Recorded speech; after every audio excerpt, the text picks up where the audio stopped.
Ever felt like setting money goals feels so much harder than setting goals in other areas of your life? Y'all, in this episode, I get to sit down with Shari Rash, who is the host of Everyone's Talking Money, and we're going to unpack the emotions, shame spirals, and identity shifts that shape our financial decisions. We're going to talk about why budgets fail and how to move from money avoidance to money neutrality, and then how to set goals around money that actually match your values. If you've ever avoided opening your bank account or felt guilty about what you spend, this conversation is going to change how you see money and maybe even how you see yourself. Let's do this. Setting money goals is something that I've been more hesitant around than a lot of the other areas of my life that I've been willing to set goals in. And so I'm really excited to jump in to all things money and money goals and how that impacts our lives and how we can live well. And I was wondering if you could just start out and share with us like some of the things that led you to giving a hoot about money. I'm one of the rare people that I think I've always given a hoot about money. I've always been into it. Like even in high school, I remember, everyone's talking about where they're going to go to college. And I was just fascinated with the whole conversation because we're talking about tuition and, you know, in state, out of state, what my parents are, restrictions I have or what my parents are saying. And my friends and I, we would talk about this stuff. We were really open with it, which was nice. And so I was just really fascinated. That's, I think, when I started to realize I liked talking about money. And it's never, we hear talking about money and it's like, I have thousands of money conversations. We're never talking about how much we have, how much we make, all of that stuff. Nothing, I'm not opening up any statements or anyone I'm talking to is never opening up statements. And I think we always think of talking about money as we're somehow going to let the cat out of the bag of how much we have or how much we don't have or how much we make or not make. And there's just so much more to money than that. There's so many emotions that we attach to it, and it really affects everything that we do. So that's what I find so fascinating. Absolutely. And I love what you just mentioned there about, about emotions and beliefs that really shape our financial decisions. And I was wondering, in your experience, what's one identity shift that people need to make to feel more at peace with money? I'm not good at money. I'm not good at math. So I just don't pay attention to my money, or my husband or my partner or someone else handles all of it. They have a big spreadsheet and they handle all of it. That's what needs to be shifted because you need to have some knowledge of it. And I'm not saying turning on CNBC every morning to see what the futures are doing in the stock market. That is not what I'm talking about at all. It's just having an understanding of what's going in, what's going out, what you have, how it's invested. And again, you don't need to know the stock bond allocation or anything like that, but just having some type of knowledge and also having goals for your money. Because money is a lot more fun if we can gamify it a little bit and create goals and challenges for ourselves. And that way we can become more of a participant in our money. I love goals and I love gamification, and turning things into play is my jam. And so if you were to help someone start setting some goals around money, where would you start? First, I would look at one, what are your challenges? Like when you open up your banking app, like, do you get a pit in your stomach? And it's like, yes. Well, okay, why? Are you worried there's not enough money in there? Are you worried because you don't even know what the number would be? So you have no idea. So why are we getting that pit? And the first thing is like, we got to get rid of that. So we need to figure out where that's coming from. And if it's coming from like, well, I don't even know how much I have. Okay, then you need to start looking at it every day and getting used to it. And eventually the pit will go away because you're looking at it every day and you're going to start to have an idea of what's going in, what's going out, and how much you're going to have in that account every day based on what's happening. But then it's also with setting goals around your money. What do you want your money to do for you? Money is a tool. Money is a way to do things, get things done, whatever it is. We can't do anything without money, right? You can't get food on the table without money. We can't go on vacation without money. So we need to have a good relationship with money in order to function. And how terrible is it if we have a bad relationship with something that like we encounter every day, multiple times a day? Like that, to me, that's just sad. That's terrible. It's a terrible way to live. So getting to the root of what is going on, why do we feel this way? And you don't have to love money, and loving money isn't bad because again, if you look at it as a tool to just get things done, that's not a bad thing. We may love our computer. Like I love my computer. My computer is my lifeline. It's where I run my business. It's how we do a podcast. Like a computer is my inanimate. I I butchered that object. No, I can't say it. And I meant object. But it's not good or bad. It just is, right? But we love it, or we attach emotions to these things that don't need emotion attachment, and money's no different. So why do we have this dislike for money when it's just a thing to help us get something done? So identifying that, and then where your money's going, does it attach to your values? What is most important to you? And then goals. If it's something you cherish is traveling, well, is your money reflective of that, or where you spend your money, is it reflecting that? And if it isn't, let's set goals into place to get money saved so you can travel. So it's really identifying what matters to you most, and then how can we get your money to help you achieve it. I love that. There's so much in there as you were talking about ways that, people might just even avoid looking in their checking account.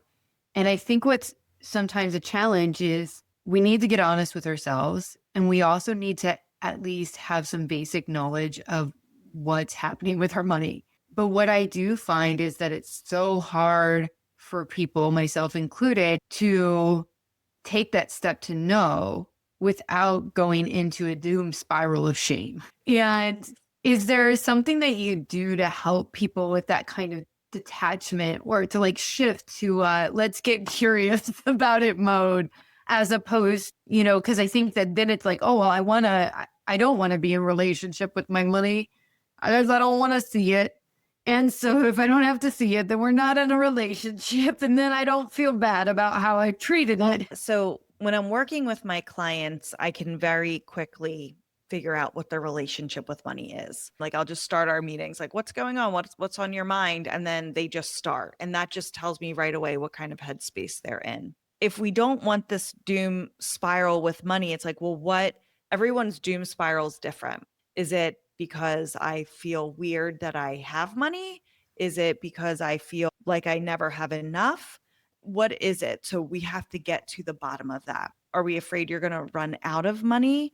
And addressing that issue first to at least stop. My goal is never to have my clients love money, want to look at everything, want to manage, every stock they have in their portfolio. That's never my goal, because that's not realistic. And that's where the financial services industry honestly has really failed the public, especially women, because they talk in a way that they expect everyone to love all of this stuff and want to be so interested in it and be so knowledgeable in it. And they're not.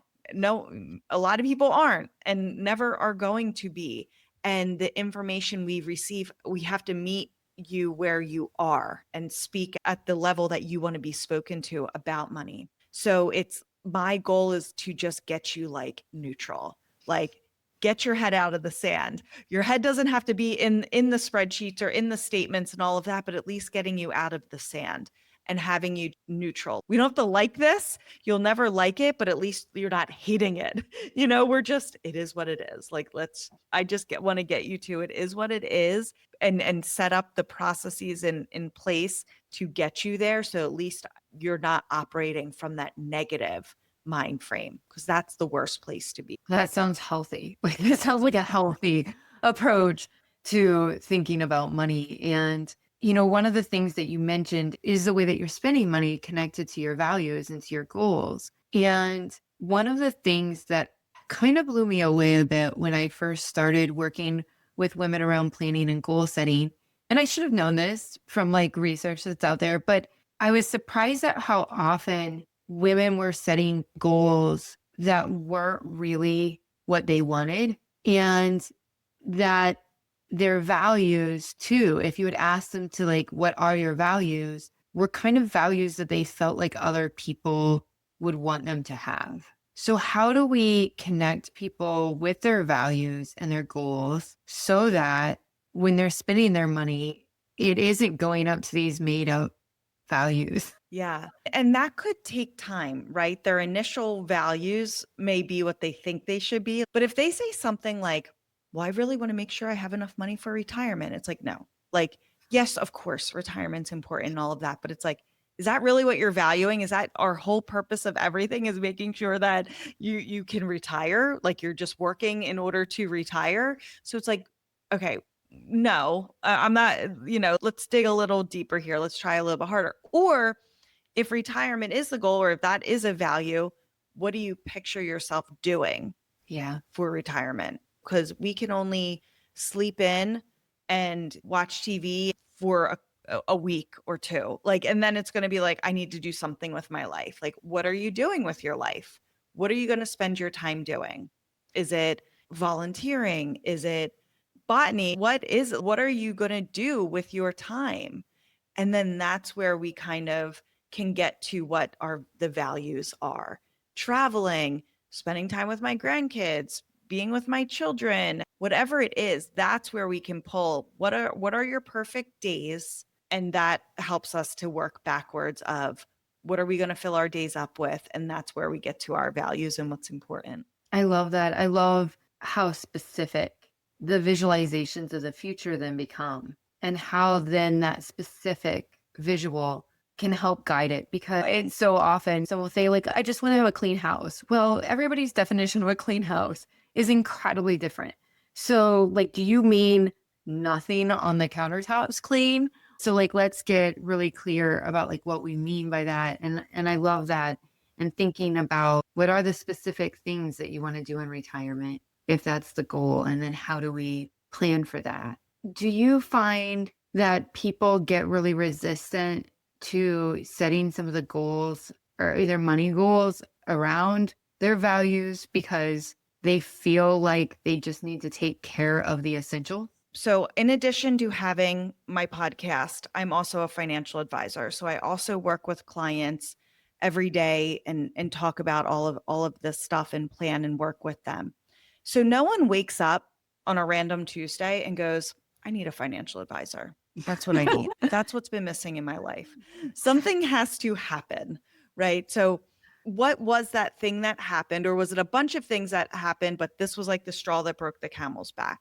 And by the time someone's getting to me, and I work with women, I love working with women because they got to the point of, I don't know what I don't know, or I know enough to know I don't know enough, and I need help. And women are open to the help because they're already here. If they're already booking a meeting with me, they're ready. They're ready. What sometimes happens is the wife will book the meeting, and in a heterosexual relationship, the husband comes and he's begrudgingly. And that's where the problem arises, is because if we have our Zoom meeting, we'll see, arms crossed, kind of leaning back, not engaged in the conversation. And I'm like, yeah, this isn't going to go anywhere. So one partner could be super into it and the other partner wants nothing to do with it. That's where I start to see the issues arise. But when we're at like the goal setting, it's like, I'm here because what I've been doing all of this time is not working. And it's now I need another opinion.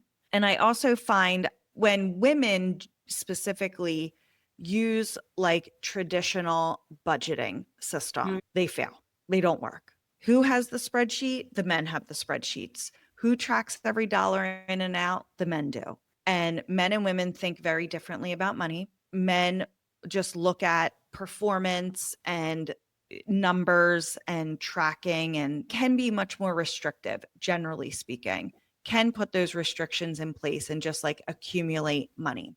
Women, we're not wired that way. We need to save for a reason, and we need to save for goals, and we need to have a reason to do all this, and stockpiling money in a savings account is not a good enough reason.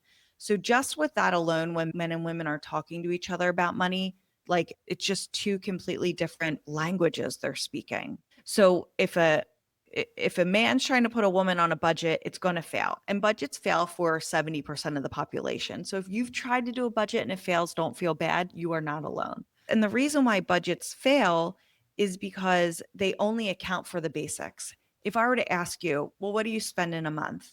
You would likely say, well, my mortgage or rent is this, my car payment's this, my car insurance is this. If you pay your car insurance monthly, a lot of times we pay it every 6 months. We forget about that expense. My electric is roughly this or that. That's what we're just talking about the basics. You're not thinking about, oh, my kid needs $20 for this for school today or for a field trip, or it's time to buy the $45 yearbook. We don't think about those things. And that's where traditional budgeting fails us, because there is no line item for a yearbook in the budget because it's a once a year type of expense. It's just a miscellaneous. So then it gets filed under miscellaneous, but it's not like it's important. It's a kid thing. It comes up. So that's where, by not remembering or accounting for all of those one-offs, but those one-offs happen every single day and they're not cheap. That's where budgeting fails us. But that's also where men may look at that as like frivolous expenses, where we look at it as, no, my kid needs to have the yearbook. Like it is what it is. They're getting it, their friends get it, they sign it. It's a whole thing. We're not going to in August decide, no, they don't need a yearbook. And then come June, like they're going to regret it and we're going to feel horrible about this decision. So that's where traditional budgeting fails us, where we only account for the necessities and not the stuff where life happens. And the life happening stuff is why people blow their budgets, why we have credit card debt, because those one-offs that we can't account for. Yeah. Ooh, so much of that is familiar to me. And I think reminding me too that when we're setting financial goals, part of what's tricky about it is that there might be people in our family too that have different values. Or sometimes our values might feel in conflict with each other. So I might value travel, but I also might really value a stockpile of money somewhere so I feel secure because I was raised in a situation where I don't feel like I have that financial security. And so then these things are at odds with each other, and it's a relational issue as well. And yeah, and like this idea that, of course, I value my kids' school yearbook because this is such a social experience and memories where, again, maybe that's not as important to someone else. And so I think that, so if it's not the traditional budgeting, what is it? So it's more like guardrails. So to your example of, I like travel, but I also like having a pile of money stockpiled, right, for that security. Then the answer then could be, well, let's make sure you have a fully funded emergency fund. And then once you have a fully funded emergency fund, you know that you have X amount of dollars just sitting there, put away with lock and key, break glass in case of emergency, that is there no matter what. And then once it's fully funded, now we create a travel fund. So you're traveling, but you know you can pay for it in cash. And we're setting, this is how much the flight should cost. This is how much the hotels are going to cost, miscellaneous, eating, all of that stuff. You have an idea of what that trip's going to cost you, and you have the money for it. So then you're not putting it on the credit card and then worrying about it later when you get home and it's like, oh, the credit card bill came for that trip and we don't have the cash to pay for it. So there is a way that you can have values and goals that kind of like go against each other, but you just create the strategy to make them work. So then you can feel, and you're going to have so much more fun on your trip, knowing you have the cash to pay for it, sitting there waiting for the credit card bill to come, and you have the emergency fund as well. So I just wanted to just throw that idea out there, but it's very rare. You mentioned it's very rare to have partners or spouses that have the same goals or values with money. Absolutely. So it's like, it's almost impossible. The spender marries the saver. That is what happens. Or even if you're both spenders, what do you value spending your money on? I'll speak personally. I like stuff. I like to buy things. I like to see my stuff. I like to decorate. I like art. I like clothes. I like all of that. I wouldn't think twice about spending, X amount on a pair of jeans or a pair of shoes, but like going out to dinner, I'm like, I'm not spending this much on a meal. Like, this is crazy. It's Like, gonna be gone at the end of it's it. going to be gone. Right. Exactly. It's going to make my jeans a little tighter the next day, you know? But my husband's the opposite. He loves the expensive meal and the experience. And like, that's it. So he'll see my spending as like frivolous. You're just buying stuff, stuff, stuff. And I'm like, well, you're just going and doing things and eating it, and your money's going down your throat and getting digested. That's crazy. So it's just understanding the way you both spend money or what you value is so important. Just understanding that, because for so long it's like he thinks I spend a lot on this and I think he spends a lot. And so we were just talking about, well, you spend too much. No, I just don't see the value in what you're spending money on and vice versa. So understanding that can also help to alleviate a lot of arguments as well, because it's like we're both spending the same amount of money. It's not a money issue. It's we don't appreciate what the other one's doing. Well, and what amazing opportunity if you're sitting together. So, my husband and I, we like to set our goals together. Usually around like November, we have like a little getaway where we do a lot of our holiday shopping, and then we spend an afternoon with each other where we set goals together. And one of the things that I love about it is that it gives us an opportunity to have these conversations about our finances. And it can kind of sting to recognize, like, oh, this thing that I really value, you don't. But then to like recognize that usually that goes both ways, and that it's okay as long as we create space for each other's values. And I absolutely love that. So I'm curious. I have a couple more questions for you, but one that I want to make sure I ask you is when you think about 5 years from now, because I feel like the world is just moving quick, quick, quick, quick right now. And what's your predictions that conversations around money are going to look like in 5 years? Well, I think it every household is going to be different, because it's like, where are you going to be in your timeline of 5 years from now? Right. So it's like, well, what's our household finances going to look like? How old are our kids going to be? Personally, for me, in 5 years, I'm going to be starting my first college tuition payment for my oldest daughter. So that's going to be very different. So then it's like, well, we also wanted to renovate our kitchen. Do we put that on pause, or do we push the renovation forward? Because do we really want a kitchen renovation bill at the same time as a college tuition payment, right? Also, where are you going to be as far as a season of life goes in regards to like, could taxes be higher or lower? We don't know, right? They could be, or they could not be. You know, they could be, they're going to be at something, right? So it's like, how do we account for that? Or what's the market going to do? We don't know. We don't know. All you can do is prepare for what you do know right now. So, investment wise, a diversified portfolio is always the best answer for market volatility, right? Not having all of your eggs in one basket, not living and dying by one stock.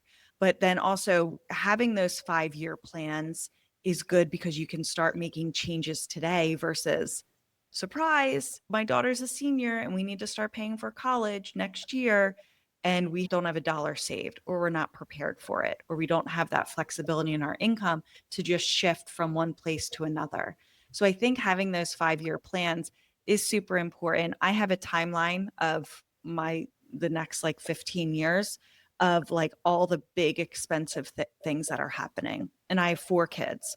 So 14, 11, and 6-year-old twins. So literally when, one's entering college, 3 years later, the other one's going to be right behind her. So I'm going to have 1 year where I'm paying for a senior and a freshman. And then I'm going to have a little bit of a reprieve, but not much, because then I'm going to have two a few years, once my 11-year-old is exiting college a couple years later, I'm going to have two at the same time. But before that, they're going to need cars. So our insurance is going to go up. We're going to have car payments, renovations. We wanted to do things to our house. So we're going to have all of these things come up. So by making like a timeline of the expensive parts of your life, it can feel very discouraging. It can feel very bad. And it's like, oh my gosh, we're never going to, get ahead, or we can never do this. You will plan. And again, it's going to feel really good to your future self if you start setting aside some bucks now for those big expenses versus waiting for them to come and then having to, take on debt to pay for them, or what have you. So I love planning ahead. I love the 5 year plans. So you can be nice to your future self. I love that answer. I'm going to do that activity of thinking through my next 5 years and naming those big expenses that I know are going to come up because there's going to be a few of them for us. And I also really love that your answer focused on what is in the sphere of your own control and how do you look at what you do know about the rhythms and the seasons of your life and start there because there are going to be all of these things that are beyond our own personal spheres of control. So how do we kind of focus on the things that we do know and make that matter? And I appreciate that so much. So Shari, if somebody wanted to contact you, if they wanted to work with you, how can they do that? Yeah. My firm is called GWA Wealth. So that's where I do full financial planning for my clients. So I get to know you, everything with a dollar sign. We're really getting to know each other. My meetings feel a lot like financial therapy for my clients and but they feel good about their money afterwards. So it's called GWA Wealth. I also have my podcast, Everyone's Talking Money, and that's where we have conversations like this and how can we feel better about our money, and I bring in experts and not just financial experts. So it's bringing so much value, but because everything money has its is tied into everything, so it's so important to just have a good relationship with it and have a good mentality around it. So by listening to the podcast, listening to my experts and my amazing guests really can help as well. Well, thank you so much, Shari. There are more than a few tips here that I'm going to sit down and I'm going to make part of my regular practice. And I appreciate it so much. Thank you.